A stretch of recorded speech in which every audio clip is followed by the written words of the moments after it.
ഒരു അന്താരാഷ്ട്ര മോഷണത്തിന്റെ വാർത്തയിലേക്കാണ്. കേരളത്തിലല്ല, ഡൽഹിയിലെ അങ്ങ് പാരീസിലാണ് ഈ മോഷണം. പാരീസ് നഗരഹൃദയത്തിലെ ചരിത്ര പ്രസിദ്ധമായ ലൂവർ മ്യൂസിയത്തിൽ നടന്ന വൻ കവർച്ചയിൽ 4 മിനിറ്റുകൾ കൊണ്ട് മോഷ്ടിക്കപ്പെട്ടത് 9 വില കൂടിയ ആഭരണങ്ങളാണ്. നെപ്പോളിയൻ മൂന്നാമൻ്റെതടക്കമുള്ള ആഭരണങ്ങൾ കവർച്ച ചെയ്യപ്പെട്ടു. ലൂവർ മ്യൂസിയത്തിലെ അപ്പോളോ ഗ്യാലറിയിൽ സൂക്ഷിച്ച ആഭരണങ്ങളാണ് അതിവിദഗ്ധമായ ഒരു സംഘം കവർന്നെടുത്തത്. ഇവർക്കായുള്ള അന്വേഷണം ഇപ്പോഴും തുടരുകയാണ്. ഇതുവരെ ഒരു സൂചനയും ഇവരെക്കുറിച്ച് ലഭിച്ചിട്ടില്ല.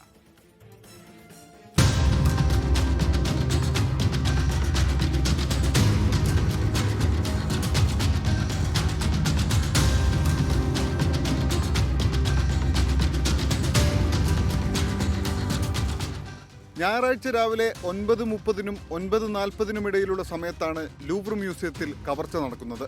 നിർമ്മാണ പ്രവർത്തനങ്ങൾക്കായി ഉപയോഗിക്കുന്ന വാഹനത്തിൽ ഘടിപ്പിച്ച യന്ത്രഗോവണി വഴി മോഷ്ടാക്കൾ മ്യൂസിയത്തിന്റെ ബാൽക്കണിയിൽ കയറി.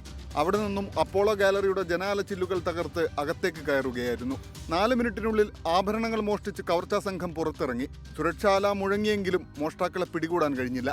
2 സ്കൂട്ടറുകളിലായാണ് മോഷ്ടാക്കൾ രക്ഷപ്പെട്ടത്. CCTVയിൽ 4 മോഷ്ടാക്കളുടെ ദൃശ്യങ്ങൾ പതിഞ്ഞിട്ടുണ്ട്.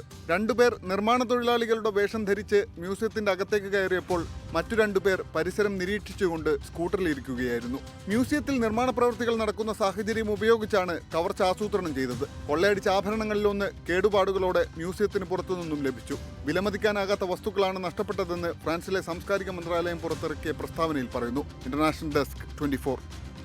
ലോകത്തെവിടെയായാലും ഏത് സമയത്തും 24 വാർത്തകളും ഓഗ്മെന്റഡ് റിയാലിറ്റി പാക്കേജുകളും എക്സ്പ്ലെയിനറുകളും വിശദമായി കാണാൻ ഞങ്ങളുടെ യൂട്യൂബ് ചാനൽ നിങ്ങൾക്ക് സബ്സ്ക്രൈബ് ചെയ്യാം.